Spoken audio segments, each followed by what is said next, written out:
So what is up sa inyo mga katribon? So for today's video, maglalagay tayo ng ignition key cover dito sa ating Honda Click 125. So mapapansin nyo yung ating key ignition eye, cover eye, ayan na siya.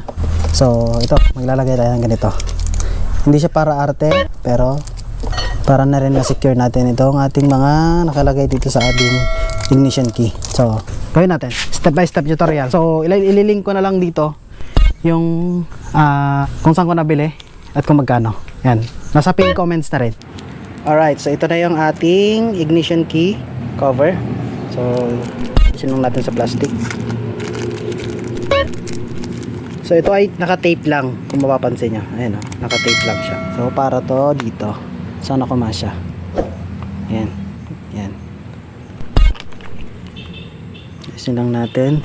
Punasan muna natin para mas lalong dumikit yung ating ignition key cover. Ayan. Nalisin lang natin dito. Oh. Yan. Yan. Yan siya. Tapos ididikit lang natin. Paano ba? Pag ganyan. Oops. Ganyan ba? Okay. Itapat lang natin dun sa mga butas. And, ay. There you go. Okay. Alright. Ayan. Angas, sir. Panasan natin.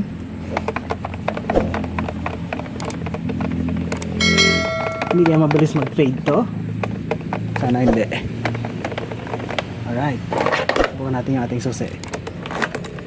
Uy, nice. Yes.